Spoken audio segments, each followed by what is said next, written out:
자, 오늘부터 이제 세법 개론 부가가치세부터 같이 가볼게요. 여러분 이제 같이 공부해야 되는 세목이 크게 세 개 있어요. 우리가 이제 국가가 과세권자인 걸 국세라고 얘기를 하는데 국세 중에서 이제 크게 세 개의 세목이 있어요. 세금을 걷어들이는 명칭 세목이라고 하는데 그걸 부가가치세가 있는 거고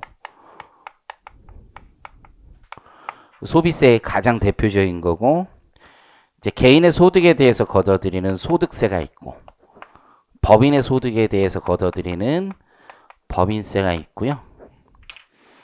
이 부가가치세가 제일 먼저 우리가 같이 공부할 세목이라고 보시면 돼요. 부가가치세는 소비에 대해서 걷어들이는 세목이고 광범위하게 세금을 걷어들여요. 우리나라 전체 세수의 약 40%에 육박할 정도로 높은 세수를 보이고 있습니다. 그래서 이 부가가치세 오늘부터 배울 거고 같이 한번 볼게요. 자, 제일 먼저 이제 부가세 과세 방법에 대해서 한번 얘기를 할 거예요. 부가가치세 배우는데 먼저 세금을 걷기 위해서는 법에 이렇게 써져 있어요. 누가 내야 되느냐? 이걸 납세 의무자라고 불러요. 그래서 부가가치세 누가 내야 되느냐? 납세 의무자. 두 번째는 이 과세 대상이 뭐냐?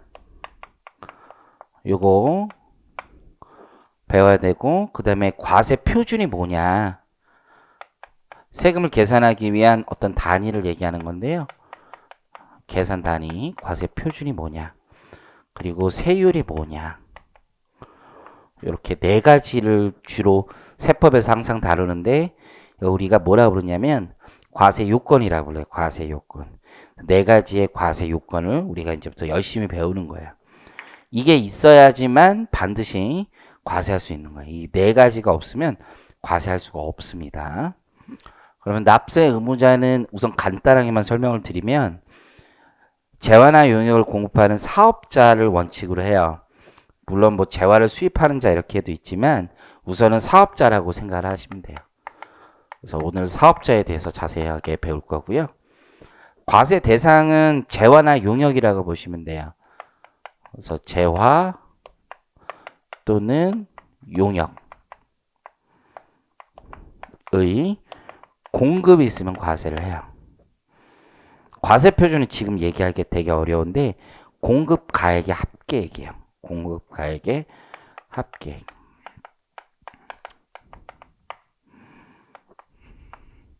공급 가액은 일단 물건 혹은 용역을 제공하고 받는 그 대가라고 보시면 되고요.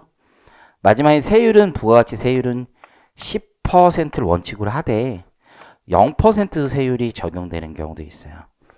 그래서 요 네 가지를 이제 집중적으로 배운다고 보시면 돼요. 그러면 여러분들이 이제 부가가치세는 흔히들 한 번씩은 들어보는 세금이에요. 영수증 같은 거 보면 거기에 찍혀 있잖아요. 부가가치세라고. 그렇죠? 이 부가가치세는 누가 내는 세금이냐라는 게 첫 번째 우리의 쟁점인데 납세 의무자라는 말과 뭐가 다르냐면 담세자라는 말이 달라요.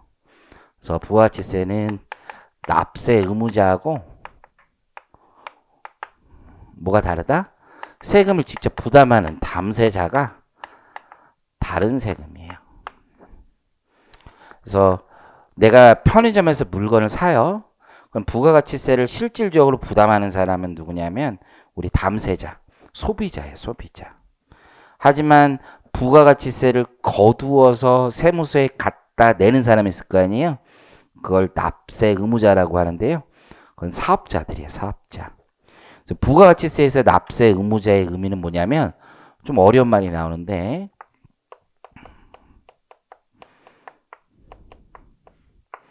거래 징수한다는 뜻이에요. 거래 징수. 거래가 있을 때 부가가치세를 징수해서 관할 세무서에 납부하는 사람을 납세 의무자라고 얘기를 하는 거예요. 이해하시겠죠? 그래서 우선 납세 의무자가 우리 부가가치세법에선 원칙적으로 사업자라고 생각을 하시면 돼요. 이제 공부를 좀 하면 나중에 재화의 수입의 경우에도 있다라는 걸 배우지만 우선은 원칙 흔들리지 말고 거래 징수하는 사업자다라고 생각을 하시면 돼요. 그럼 이 사업자가 뭔지 잠깐만 설명을 드리면 여러분이 이제 가지고 있는 물건을 재화잖아요. 재화. 잘 모르겠지만 그 재화를 친구한테 팔았어요. 중고품을 팔 수 있잖아요. 네이버 중고나라 이런 데 가서. 그렇게 팔았다고 하더라도 부가가치세를 그 거래 상대방인 친구로부터 징수해서 납부할 의무는 없어요. 왜냐면 사업자가 아니기 때문에. 사업자라는 건 계속적이고 반복적으로 어떤 활동을 해야 되고 거기에 뭐가 있어야 돼요? 부가가치 창출할 능력 같은 게 있어야 돼요. 그런 사람만 사업자이기 때문에 여러분들이 그냥 어떤 물건을 중고나라에서 판다? 부가가치세를 친구로부터 거래에 징수하여 납부할 의무는 전혀 없어요. 이해하시겠죠?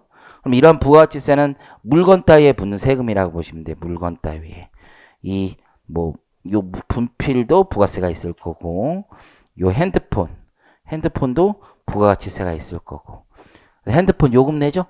이 핸드폰 요금 내는 건 용역을 제공해 준다고 볼 수도 있거든요. 통신 서비스. 그래서 그런 경우에도 다 부가가치세를 낸단 말이에요. 하지만 여러분이 소비자로서 부가가치세를 실질적으로 부담하기는 하지만 세무서에 갖다 내본 적은 없단 말이에요. 왜? 사업자가 아니기 때문에. 이해하시겠죠? 여러분들이 건설회사에서 아파트를 하나 샀어요. 국민주택 규모 이하는 우리나라에서 부가세를 거둬들이진 않아요. 국민주택 규모 초과의 집들만 거둬들이는데 어쨌든 건설회사에서 아파트를 분양받아요. 좀 큰 집을. 그럼 거기에 부가가치세가 있단 말이에요. 그래서 그걸 분양받은 사람은 소비자는 부가세를 부담하고 집을 사는 거예요. 이해하시겠죠? 그 부담한 부가가치세를 그 건설회사가 우리로부터 받아서 분양대금에 포함해서 받아서 관할 세무서에 갖다 낸단 말이에요. 근데 소비자가 그렇게 샀어. 그 집을. 그런 다음에 그 집을 제3자에게 다시 양도할 수 있죠. 한 50평 되는 집을 다시 팔 수 있잖아요. 그렇게 판다고 해도 우리 부가가치세를 내야 되느냐? 그렇지 않아요. 왜? 이 사람은 부동산 매매업이라는 사업을 한 적이 없어요. 사업자가 아니면 부가세를 내지 않는다라고 생각을 하시면 돼요. 이해하시겠죠? 그러면 이제 부가가치세 과세 방법에 대해서 조금 배워볼게요. 부가가치세는 누가 내는 거라고요? 소비자가 내는 거예요. 소비자가 내는 거다. 그러면 지금 여러 개의 단계를 거쳐 소비자에게 물건이 넘어가겠죠? 그래서 사업자 A가 사업자 B한테 물건을 팔았고 사업자 B가 사업자 C에게 물건을 팝니다. 이해하시겠죠? 물건을 계속 여러 단계를 거쳐서 최종 소비자에게 가게 되는 거죠. 그러면 소비자가 내는 세금을 걷는 방식 여러 가지가 있을 거예요. 가장 심플한 방법은 그냥 모르겠어. 이게 최종 가격이 1,800원이잖아요. 여기서 얼마 걷어오면 되는 거예요. 그냥 180원, 10%라고 가정하면. 그래서 180원 소비자한테 걷어서 누가 내면 돼요? 사업자 갖다 내면 되겠죠? 그렇잖아요? 사업자 그냥 갖다 내면은 아주 심플한 일이야. 이런 걸 한 번만 낸다라고 해서 단계 소비세 방식이라고도 불러요. 한 번만 그냥 걷는 거야. 마지막 최종 소비자 단계에서만 거둘 수도 있잖아요. 이해하시겠죠? 근데 우리 부가가치세법은 그렇게 하지 않아요. 그렇게 하다 보면 얘 C만 한 번 눈 딱 감고 속이면 특히 소비자는 현금 거래할 때도 많으니까 한번 딱 속이고서는 눈 감고서는 하면 부가가치세를 정부가 걷지 못하게 되는 경우가 많을 거란 말이에요. 그래서 우리 부가가치세의 구조 그물망을 촘촘하게 쌓아놨어요. 각 단계별로 매 단계 거래가 있을 때마다 부가가치세를 내도록 하고 있어요. 그걸 뭐라고 부르냐면 다단계 소비세라고 불러요. 여러분들 교재 3페이지는 지금 보실 때가 아니야. 몇 페이지 하냐면 7페이지 하고 있습니다. 7페이지. 우리 수업 시간에 같은 페이지를 봤으면 좋겠네요. 그래서 7페이지 하고 있어. 거기 있는 숫자야, 숫자. 그래서 요거를 잘 보시면 돼. 그러면 부가가치세는 무슨 소비세다? 다단계 소비세다. 다단계. 어감은 좀 좋진 않지만 매번 거래가 있을 때마다 부가가치세를 걷는 방식이 우리나라 세금 걷는 방식이라는 거야. 그래서 내가 물건 샀을 때 180원 딱 내면 끝날 것 같은데 그렇지 않다 이거예요. 이해하시겠죠? 매번 거둬들이면 돼. 지금 요 구조에서 공급가액이라는 말이 있고 매입가액이라는 말이 있어요. 그러면 어떻게 하는 방식이 여러 가지가 있을 텐데 다단계로 걷는 방식도 부가가치세라는 건 부가가치에 대해서 걷는다는 말이야. 영어로 VAT라고 한다고. Value Added Tax라고 한다고. 부가가치에 Value Added에다가 세금을 걷는 거야. 부가가치는 내가 사온 것과 판 것의 차이가 부가가치야. 선생님 인건비 들어가지 않나요? 인건비 그 자체는 부가가치의 창출 요소가 될 뿐이야. 내가 창출한 부가가치를 다 같이 나누는 거야. 부가가치를 제공한 사람들끼리. 누구? 인건비 제공한 사람, 노동을 제공한 사람, 그리고 자본을 제공한 사람. 이렇게 나누는 거라고 보시면 돼. 좋아. 그럼 부가가치세는 정부에서 원하는 부가가치세는 180원이에요. 소비자가 부담하는 거니까 마지막 소비자에게 판 물건의 가격이 그 공급가액이 1,800원이니까 180만만 따로 걷어와라라고 얘기하면 끝나는 거야. 그래서 한 번만 걷으면 될 것 같은데 그렇지 않다 이거지. 이해하시겠어요? 자, 그러면 여러 번 걷는 방법 중에 하나가 첫 번째 방식이 네가 창출한 부가가치를 보자. A가 B에게 1,000원에 넘겼고 B는 이걸 1,000원에 사서 다시 1,500원에 500원의 부가가치를 창출해서 넘기고 다시 C는 1,500원에 사서 1,800원에 부가가치 300을 창출해서 넘긴단 말이에요. 이해하시겠죠? 그렇게 했을 때 각각의 사업자들이 창출한 부가가치에 대해서 세금을 걷는다는 뜻이란 말이야. 그러면 세율이 10%라고 하면 사업자 A가 100을 내고 10%, 사업자 B가 50을 내고 사업자 C가 30을 내면 돼요. 각자 계산해서. 이해하시겠죠? 이런 방식을 우리 부가가치세를 짜는 데 있어서 직접법 방식이라고 해요. 직접 부가가치를 계산해서 각자 내는 거지. 근데 우리나라 부가가치세는 그렇게 걷지 않아요. 왜냐하면 이렇게 하려면 납세자를 다 믿고 납세자들이 부가가치를 얼마를 창출했는지 하나하나 장부를 만들어서 내야 되는 불편함이 있어요. 그래서 요거보다는 조금 더 개선된 방법, 국가가 상호 감시할 수 있는 체계를 갖춘 방법을 고안하기 시작한 거예요. 여기 핵심 단어는 상호 감시예요. 아니다, 우리 그렇게 직접 계산하면 거래 단계를 각각 감시할 수가 없다. 상호 감시의 기능이 떨어진다. 그래서 상호 감시를 하자. 라고 해서 부가치세 구조를 좀 바꿨습니다. 자, 어떻게 하냐. 자, 우리 방법은 전 단계 세액공제법이라는 걸 계산할 거예요. 물론 전 단계 거래공제법이라는 방법도 있는데 이것도 쓰지 않아요. 오로지 우리 세법은 전 단계 세액공제법이라는 걸 쓴다라고 보시면 돼요. 자, 그러면 요 구조에서 우리가 각각의 사업자별로 회계처리라는 걸 한번 해볼게요. 회계처리. 사업자 A가 어떻게 되느냐. 자, 여러분 사업자 A는 무에서 유를 창출한 사람이에요. 진짜 매입 하나도 없이 매출만 있는 거. 공급 가액만. 사업자 A는 어떻게 회계처리 할 거냐. 현금을 받겠죠. 현금. 근데 사업자 B에게 넘길 때도 원래 사업자는 부가세를 부담하지 않죠. 부가치세를 부담하는 건 원래는 누구야? 소비자라고, 소비자. 이해하시겠어요? 그럼에도 불구하고 단계별로 무조건 부가세를 거두라는 거야. 매 거래 단계가 있을 때마다 일단 부가세를 갖다 내라는 얘기야. 세무서에.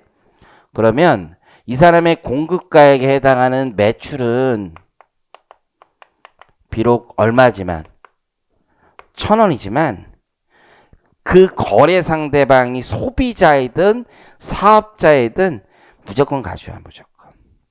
그래서 현금을 추가로 부가세를 더 받아오라는 얘기죠. 이해하시겠죠? 그래서 현금 1,100원을 받아와라. 그러면 여기 부가세를 요렇게 쓸게요. 예수금이라고, 예수금. 내가 부담하진 않지만 다른 사람한테 받아서 내는 걸 우리 회계학에선 예수금이라고 불러요. 예수금. 그럼 이 예수금 100이 있는 거예요. 그리고 요 부가세는 기간과세 세목이기 때문에 거둘 때마다 내는 건 아니고요. 부가가치세를 신고 납부할 때 내는 거예요. 3개월 단위 혹은 6개월 단위로 세무서에 갖다 내면 돼요. 그래서 요 예수금이 세무서에 얼마 들어와요? 100원이 들어오는 거예요. 세무서에. 관할 세무서에. 이해하시겠죠? 그렇게 A가 B에게 넘기니까 B는 이걸 사겠죠? 그래서 이 물건을 B가 샀으니까 B에게 물건이 들어올 거예요. 그런데 사실 B는 회계 처리하면 이렇게 하는 거예요. 상품이 있다면 상품을 쓰면 되겠죠. 물건을 샀으니까. 그리고 대변에 현금 준 건 둘이 맞아야 되겠죠. 그래서 현금이 얼마 나가겠어요? 현금이 1,100원 나가요. 근데 소비자가 내야 될 부가가치세를 거래 단계별로 걷다 보니까 누가 먼저 대신 낸 것에 불과해요. 사업자가 소비자 대신에 먼저 한번 낸 것에 불과해요. 이해하시겠습니까? 그래서 여기 상품값은 1,000원에 불과한 거고 여기 부가세 먼저 선급금이라는 게 생겨요. 내가 대신 먼저 낸 거야. 100원. 이해하시겠죠? 그래서 요 100원은 사업자가 낼 게 아니란 말이야. 누가 낼 건데? 소비자가 낼 건데 대신 먼저 낸 것에 불과해요. 그리고 나서 우리 B는 물건을 팔겠죠.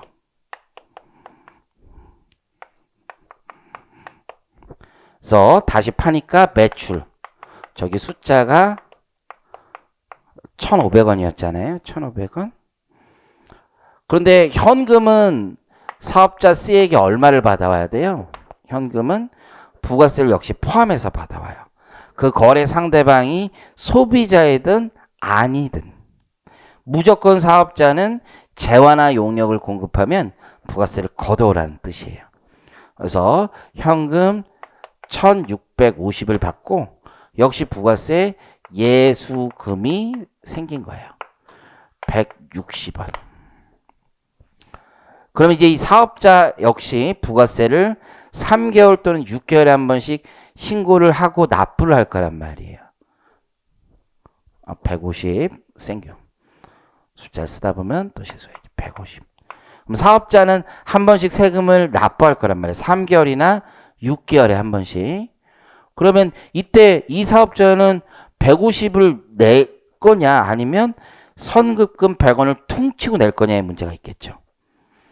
어차피 150 내고 이 100을 다시 국가로부터 돌려받느니 그냥 퉁치고 50만 납부하면 되겠죠. 그래서 우리 부가가치세는 재밌는 게 이걸 매출세기라고 부르고요. 얘를 매입세기라고 불러요. 즉 매입세액이 있다는 얘기는 부가가치세 구조가 사업자가 소비자를 대신해서 먼저 부담한 부가가치세는 당연히 돌려줘야 된다는 거죠. 그래서 그걸 매입세액이라고 불러요. 그래서 매출세액에서 매입세액을 차감해서 부가가치세를 납부하면 되겠죠. 얼마를 내면 돼요? 이제 50을 내면 되는 거죠. 서서히 뭐에 가까워지고 있어요. 국가가 원하는 부가가치세액 180에 가까워지고 있는 거죠. 이해하시겠죠? 자, 그리고 이제 마지막 C죠. C. C는 이제 소비자에게 물건을 파는 거죠. 이 C 역시 B로부터 물건을 사왔죠? 단계별로 계속 거래가 되는 거예요. 이렇게 단계별로. 그래서 단계별로 한 번만 더 거래를 하면 먼저 물건을 사왔으니까 현금은 얼마가 나가요? 1,650 나갔죠. 1,650. 그리고 상품은 1,500원짜리 사온 거예요. 1,500원짜리. 왜?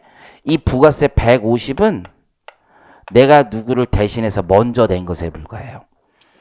소비자를 대신해서 먼저 낸 것에 불과한 거예요. 그래서 부가세 선급금 150이 있습니다. 이해하시겠죠? 소비자를 대신해서 먼저 낸 것에 불과하다는 뜻이죠. 그리고 마지막으로 소비자에게 물건을 팔 때 이 부가세를 받아와야 되겠죠. 그래서 현금, 대변의 매출. 소비자에게 1,800원의 물건을 팔았으니까 180원은 따로 받아와야 된다고요. 그래서 부가세 역시 예수금이 생기는 거고. 그렇죠? 현금은 둘 합친 1,980원을 받아오겠죠. 그리고 사업자 C 역시 부가세를 낼 때는 예수금과 선급금을 퉁쳐서, 다른 말로 하면 매출세액에서 매입세액을 차감해서 국가에는 얼마만 갖다 내면 돼요? 30만 갖다 내면 되는 거죠. 이해하시겠죠? 그러면 이 구조를 짤 때 우리 세법은 이렇게 할 수도 있었어. A는 그냥 매출이 1000이니까 매출에다가 얼마? 10% 곱해서 100을 내시고, B는 매출이 1500이고 매입이 1000이니까 1500 마이너스 1000에서 10% 내시고, C 역시 매출 1800에서 1500 뺀 300에다가 10% 내시고, 이렇게 할 수 있어요. 거래 단계별로 생기는 부가가치를 간접적으로 계산을 해서 낼 수도 있었단 말이야. 이해하시겠죠? 이렇게 하는 방식도 있겠지만 이 방식의 핵심은 뭐냐면 저놈에게 얼마에 사왔는지를 하나하나 입증이 잘 안 돼. 그리고 국가가 분명히 이런 돈들을 선급금에 해당하는 부가가치 매입세액을 돌려주기 위한 증빙을 요구할 수가 없단 말이야. 그냥 계산해서 빼는 방식은.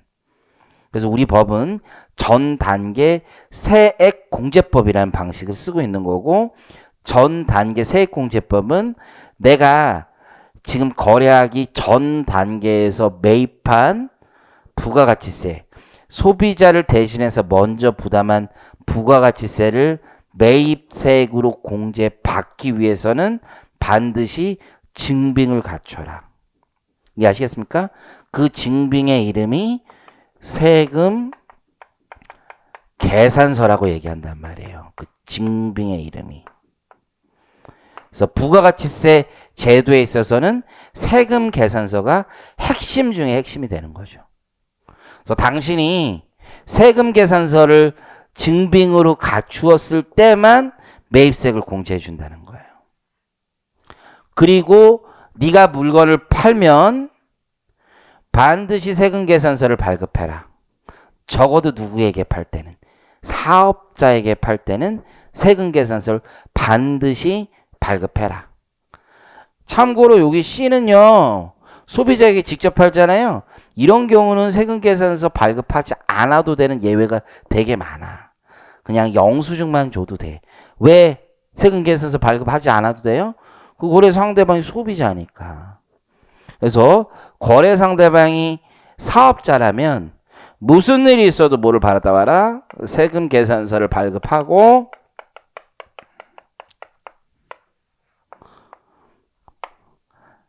징수해라. 이해하셨죠? 세금 계산서가 있어야지만 매입세액 공제해준다. 너 발급 꼭 해야 된다. 그러면 얘는 부가세를 적게 내기 위해서 C는 반드시 거래 상대방에게 세금 계산서를 요구하겠죠? 그러니까 얘 매출이 드러나겠죠? 역시 B 역시 부가세를 150만 다 낼 수는 없잖아요. 자기가 산 거 공제를 받아야 되겠죠? 그러니까 A한테 세금 계산서 줘라. 상호 감시가 되고 있죠. 뭐를 통해서? 세금 계산서 제도를 통해서. 반드시 세금 계산서 있어야지만 매입세 공제해 준다. 그래서 우리 전 단계 세액 공제법으로 하고 있는 거, 우리 법은 세액을 빼는 방식으로 부가가치를 직접 계산하거나 부가가치세 거래 단계별 매출에서 매입을 뺀 거에다가 세율을 곱하거나 하는 방식이 아니라 무조건 너는 매입세액 빼준다. 세금 계산서 가져온 거. 그러면 전 단계 거래공제법은 B를 대상으로 해보면 이렇게 계산하는 거야. 1500 마이너스 1000 곱하기 10%. 우리 이런 방식으로 계산하는 게 아니야. 부가가치를 계산해서 곱하기 10% 하는 방식이 아니라 어떻게 하는 거야?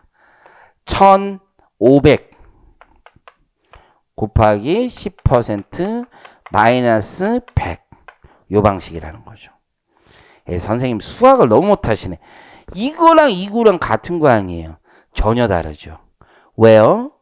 얘는 세액이 있어야지만 세금 계산서가 있어야지만 공제해 준다는 뜻이에요.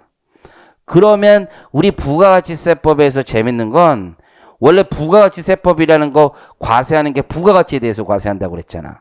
그렇지만 부가가치세법에서 과세 대상은 500이에요, 1500이에요. 1500이 과세 대상이 되는 거야.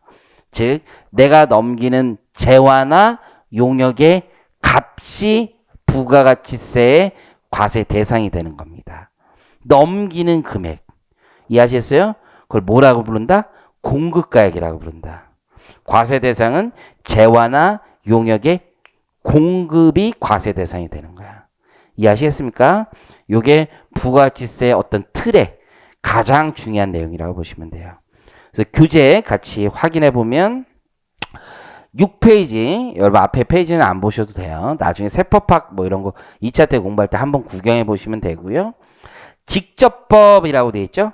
직접 계산한 방법은 두 가지가 있네요. 교재 6페이지 보시면 가산법과 전단계 거래공제법.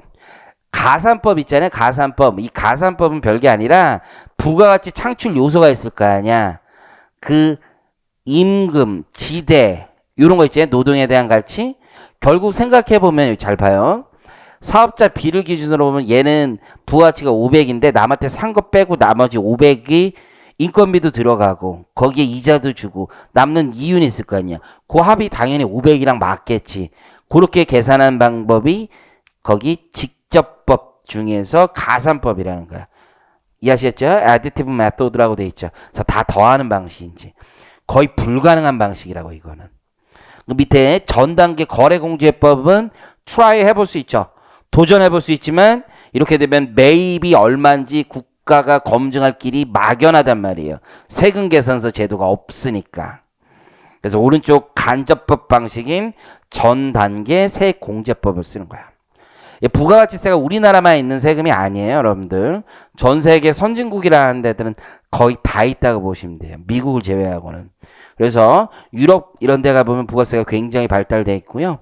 우리나라는 1977년 7월 1일에 부가가치세가 들어왔는데 유럽이 60년대부터 나온 세금이야. 이 세금이라는 게 부가가치세가 나온 지 100년도 안 된 세금이야. 소득세가 한 200년 됐어.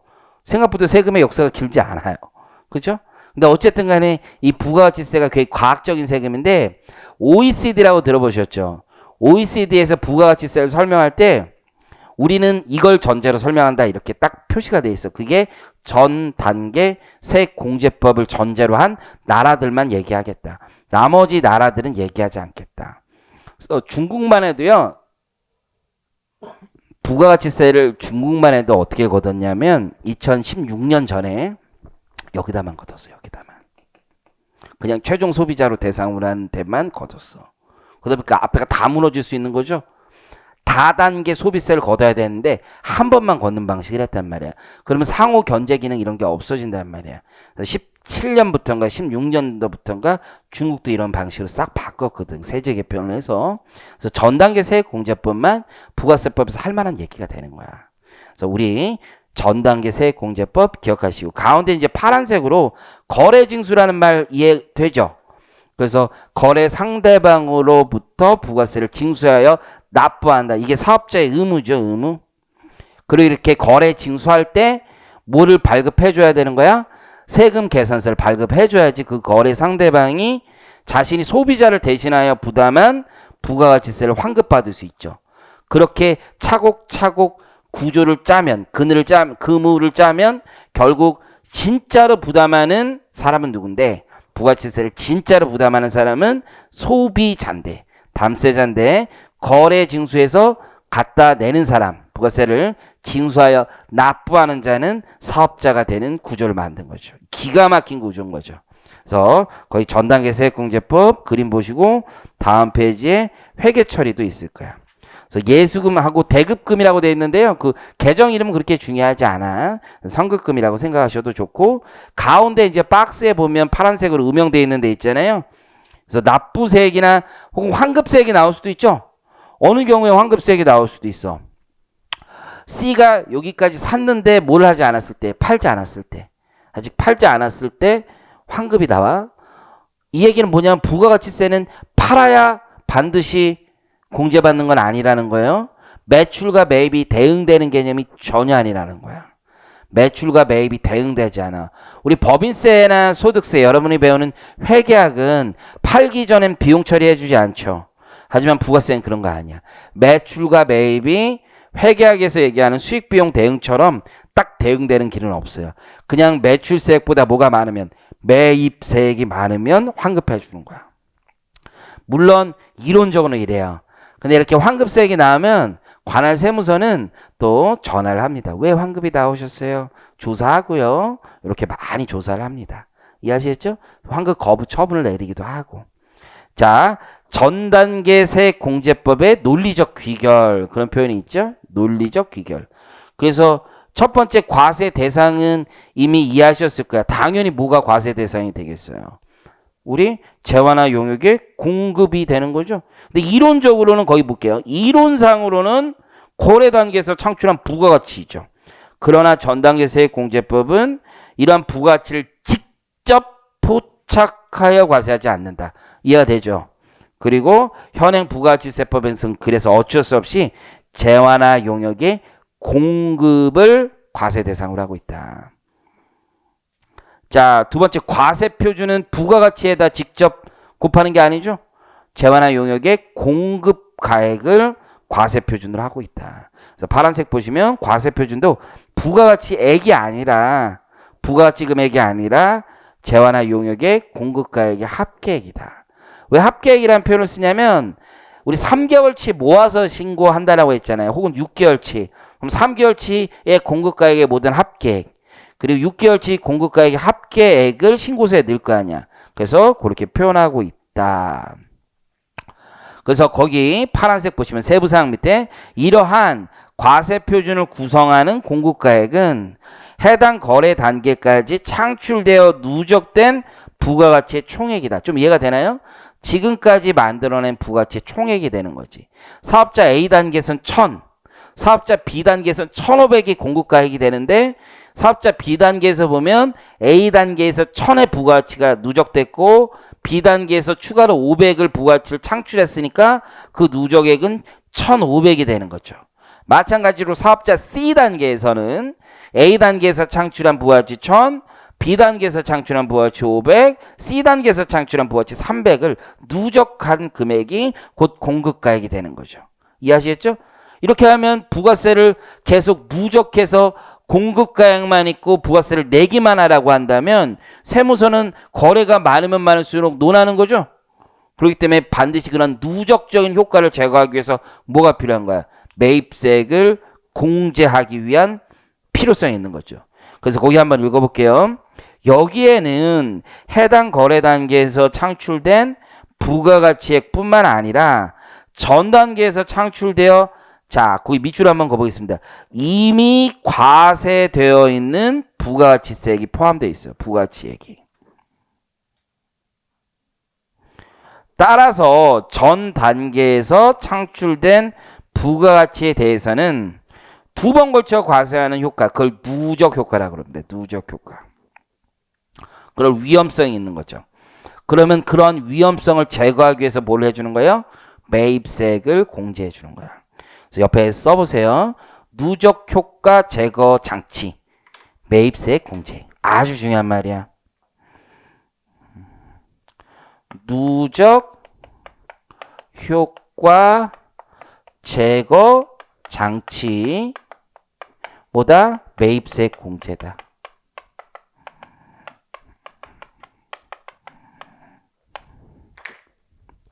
여러분이 이 책을 세부사항까지 일일이 읽지 않아도 좋아요. 제가 체크해드린 거랑 본문에 큰 글씨로 되어 있는 건 꼼꼼히 읽어보시고, 앞으로 여러분들 이게 사실 법전을 굉장히 많이 담은 책이에요. 그래서 여러분들이 이 책을 보실 때 사전처럼 생각하고 읽으셔야 돼. 나중에 세무회계를 배우던 뭐 세법학을 배우던 모르는 규정을 여러분이 법조문을 찾아보는 게 가장 좋은데 그게 안 된단 말이에요. 그래서 여기에 있는 내용을 자주 보고 확인하는 게 중요한데, 요 말이 아주 중요한 말이야. 그래서 요만 매입세 공제 결국 뭘 위한 거야? 누적 효과 제거 장치인 거죠. 그래서 매입세금 파란색 한번 보겠습니다. 파란색 위에 이러한 누적 효과의 위험성을 회피하기 위한 장치가 바로 매입세 공제이다. 아주 중요한 말이네.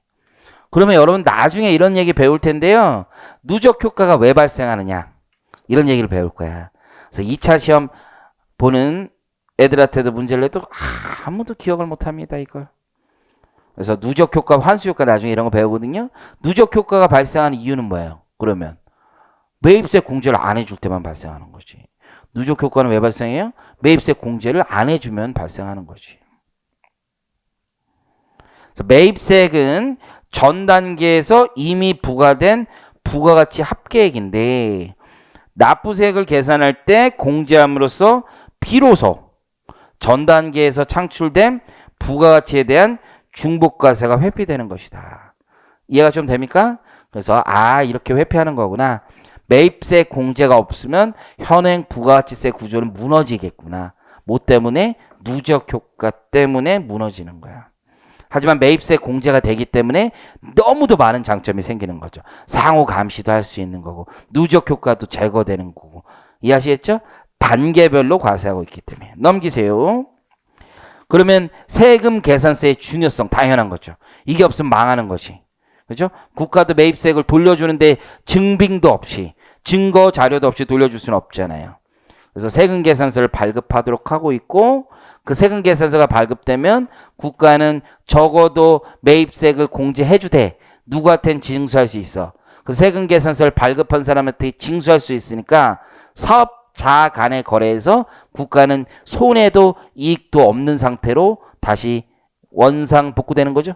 그러면 최종 누구에게 갈 때까지 기다리면 돼. 소비자에게 물건이 혹은 용역이 제공될 때까지만 기다리면 된다 이거죠. 파란색 읽어보면 세금 계산서의 적정한 수수는 전 단계 세액공제법을 채택하고 있는 우리나라 부가가치세에서 그 성패를 좌우하는 사활적 문제. 너무 진중하네요. 뭐 전쟁 나가는 것 같네. 어쨌든 매우 중요하다는 거지. 이게 없으면 다 죽는다는 거죠. 자, 국경세 조정이랑 영세율은 나중에 돌아와서 공부할 거고요. 2절로 가보겠습니다. 2절. 그럼 이제 우리 부가가치세법이 어떠한 구조로 짜였고 전단계 세액공제법이 무엇이고 전단계 세액공제법의 핵심 요소는 세금계산서, 매입세 공제라는 것까지 배운 거야. 왜 우리가 직접 부가가치를 계산하지 않고 곧바로 세액을 계산한지도 이해하신 거고 이제부터는 부가가치세 법조문에 있는 내용을 하나하나 같이 가봅니다. 자, 부가가치세 개념과 성격 다시 한번 정리해봅니다.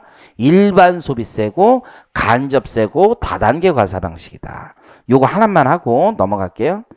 여기서 우리가 안 배운 거 딱 하나야. 일반 소비세라는 거. 일반 소비세. 소비가 있으면 다 과세하는 걸 원칙으로 한다는 거야.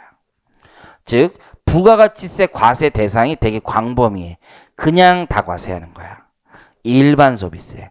과세 안 하는 걸 딱 법에 열거해놨어. 그걸 면세라고 부릅니다.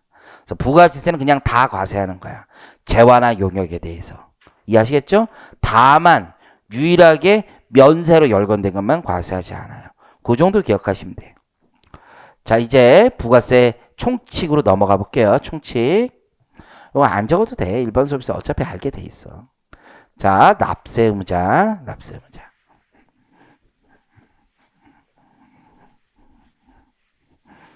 자, 요 말도 안 적으셔도 돼. 다 나와 있어, 책에. 저는 여러분한테 많이, 예전에 제가 이제 수업할 때는 PPT 굉장히 많이 썼는데, 이제 거의 안 쓰려고 그래, 여러분들. 여기 책에 집중하고 단권화 시키려고 그래, 단권화. 예전엔 제가 수업할 때 제 요약서도 같이 하고 그랬었는데, 안 하려고 그래. 일단 이걸 너무 안 봐. 이 기본서라는 걸 사람들이 너무 안 봐. 요만한 요약서만 보고 공부하려고 그러는데, 다 죽는 거야.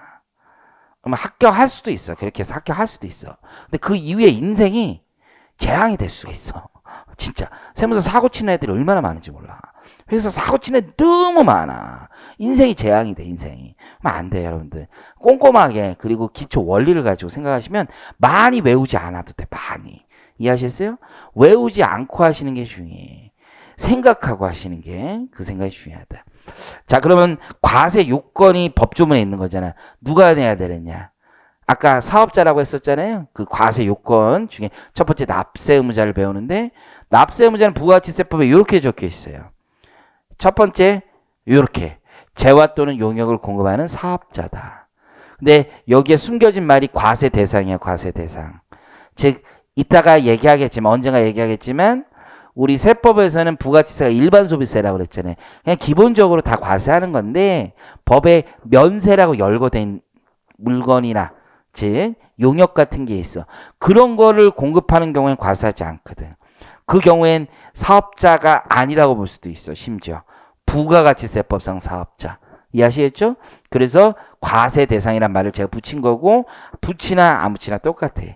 되게 많이 하는 사람한테 똑같지만 여러분 그런 사람이 아니야. 그래서 저기다 그런 말을 붙여드린 거고, 재화를 수입하는 자도 납세의무자인데 지금 몰라도 돼. 어차피 재화 수입을 한 번에 한 통에 공부하실 때가 훨씬 더 좋다. 그러면 이제 본질은 사업자인데, 여기서 이런 말을 배워볼게. 우리나라 대한민국 정부가 부가가치세 납세의무자가 될 수 있는지를 한번 생각해 보는 거야. 자, 대한민국 정부가 음식점을 한다고 쳐봐요. 혹은 서울시가 음식점을 한다고 쳐봐. 선생님, 국가 이런 것도 합니까? 합니다. 국가가 음식점 하는 경우가 꽤 많습니다. 국가가 부동산을 가지고 있으면 부동산 임대업을 할 수도 있죠. 다 부가세 과세 대상입니다. 그럼 국가가 음식점을 해. 그러면 첫 번째 부가가치세 걷어야 되냐 이거지. 부가가치세 납세 의무자냐 이거야. 국가가. 자, 사업자의 의미와 기능을 생각해봐. 우리 세법에서 사업자의 의미와 기능을 생각해 봤을 때, 사업자는 거래 상대방으로부터 부가세를 징수하여 납부하는 거죠. 거래 징수 의무라고. 징수. 그러면 음식점에서 음식을 국가가 공급하더라도 부가세는 받아와야 될 거 아니야. 그러니까 부가가치세법상 납세 의무자가 당연히 되는 거야. 국가도. 이해하셨어요? 납세 의무자가 지세금 내라는 거야? 남의 세금 걷어오라는 얘기야? 남의 세금 걷어오라는 얘기라고. 그러니까 국가도 당연히 뭐가 되는 거예요? 납세 의무자가 되는 거야. 부가가치세. 근데 국가가 나중에, 여러분 여기 한번 볼게. 법인세 납세 의무자도 될 수 있느냐라는 문제는 있지. 법인세 납세 의무자. 국가는 세금을 걷어서 집행하는 주체죠. 세금 걷어서 쓰려고 하는 거잖아. 근데 지가 번 돈에 대해서 세금을 걷어봐야 지가 쓸 거 아니야, 그 돈으로. 이해하시겠죠? 부가가치세는 남의 세금 걷어오는 거야. 남이 부담하는 세금. 하지만 법인세는 직접세란 말이야. 부가가치는 간접세고. 이해하시겠어요? 그래서 부가가치세법상 국가는 납세 의무자가 돼. 하지만 법인세 납세 의무자는 되지 않아. 이해하시겠어요? 그러면 왜 그런지를 얘기할 때 여러분들이 쓸 수 있는 단어를 뽑은다면 어떤 게 되는 거야? 부가가치세 납세 의무자가 되는 이유는, 국가가 납세 의무자가 되는 이유는 부가가치세가 무슨 세금이기 때문에? 간접세이기 때문에. 국가가 법인세 납세 의무자가 되는 이유는, 납세 의무자가 안 되는 이유는 직접세이기 때문에. 이해하실 거라 믿습니다. 그래서 국가나 지방자치단체도 부가가치세법상 납세 의무자야. 암기 넘어가려고 하지 말고, 저 이유가 있구나라는 거 생각하시는데 훨씬 더 깊은 지식이고 훨씬 더 단순한 문제 잘 풀 수 있는 거야. 이해하시겠죠? 자, 그러면 이제 본격적으로 사업자를 한번 보죠. 자, 우리 법의 사업자는 이렇게 표현하고 있어요. 사업 목적이 영리든 비영리든 관계없이. 사업 목적이라는 게 돈벌이를 하는 이유를 얘기하는 거죠. 재화나 용역을 공급하는 이유를 얘기하는 거죠.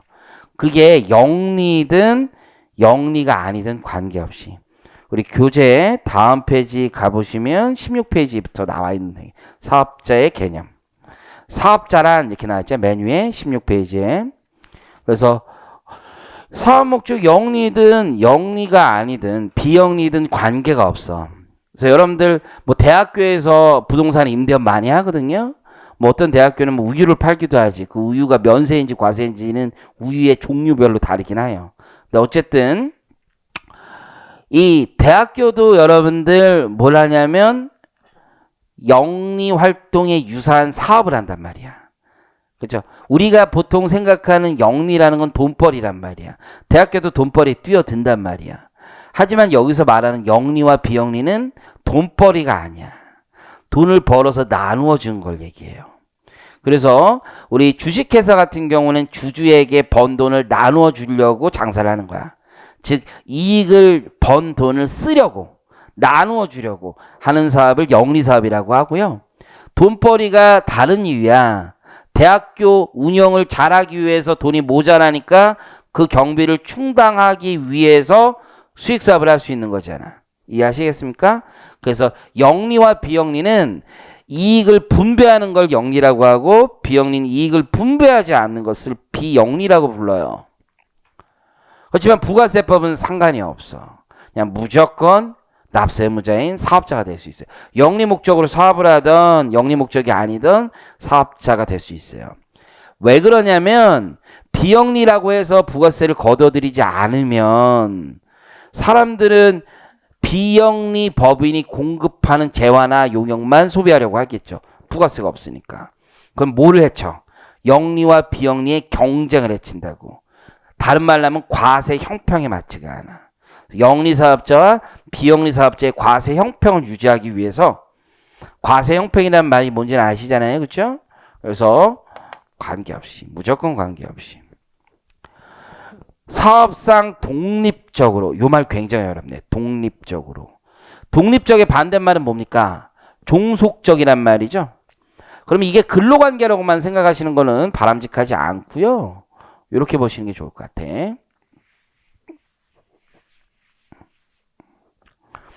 자, 이제 세법 입문할 때도 설명드렸던 예로 한번 해볼게요. 미용실 있어, 미용실. 자, 이제 뭐 세법학이나 이런 거 하면 정말 많은 예를 말씀드리는데 지금 개론 단계에서는 같은 예를 두 번, 세 번 하는 게 여러분 같은 사람들에겐 훨씬 도움이 돼. 그래서 미용실이 있고 그 미용실에 원장이 있겠죠, 원장. 개인 사업자라고 하면 그리고 거기에 헤어 디자이너가 있겠죠. 미용실 가면 헤어 디자이너 있죠? 이 사람들 여러분이 돈을 주잖아? 원장이 반 갖고 헤어 디자이너가 반 갖는 식이야, 대부분. 원장은 설비를 댔고, 그렇죠? 그러면 소비자가 거래를 하는 거잖아. 물론 우리 디자이너 얼굴 보고 들어갔겠지만 꼭 그런 건 아니란 말이야. 계약은 누구랑 하는 거야, 계약은? 계약은 원장이랑 하는 거야. 이해하시겠어요? 그러면 부가가치세를 소비자가 돈을 예를 들어서 10,000원을 냈어. 10,000원 머리 깎는데. 그리고 부가세 1,000원을 낸 거야. 그럼 원장은 이 10,000원 받아서 어떻게 내리는 거야, 다시? 5,000원 지 갖고 5,000원 다시 내리는 거잖아. 5,000원 이렇게 내린다고. 그럼 여기에 부가세를 붙여서 서로 거래를 해야 되냐, 이 문제가 있다고. 그러지 않아도 돼. 왜냐면 소비자하고 직접 계약하는 건 원장이고요. 이 사람은 독립적 지위에서 고객에게 직접 공급하는 건 없어. 자기가 독립적 지위에서 고객을 대상으로 직접 공급하는 건 없어. 이해하시겠어요? 그래서 이 경우에는 부가세 과세 대상이 아니야. 왜? 헤어 디자이너를 우리가 독립된 경우로 볼 수가 없어. 그래서 사업상 독립적으로 요 말이 지금 여기에 있는 거야. 그래서 부가가치세 사업자가 되기 위해선 사업상 독립적으로 재화나 용역을 공급해야 돼요. 이해하시겠죠? 그리고 재화 또는 용역을 공급해야 돼. 이 세 가지 요건이 만족됐을 때만 사업자가 되는 거야. 특히 부가가치세법상 사업자가 되기 위해서는 반드시 필요한 게 뭐냐면 부가가치세법상 사업자가 되기 위해서는 과세 대상 재화나 용역을 공급하셔야 돼. 그래서 나중에 자세하게 배웁니다. 면세 대상 재화나 용역만 공급하면 그때는 부가가치세법상 사업자는 죽어도 안 되는 거야. 부가가치세법상 사업자는 부가세를 거둬서 내는 사람을 얘기하는 거죠. 부가세가 거둘 필요도 없는 물건을 팔거나 용역을 제공하면 부가가치세법상 사업자가 될 이유가 하나도 없는 거죠. 그래서 그게 가장 중요한 거다. 그러면 이제 구체적인 내용을 거기 배워봐야 되는데요.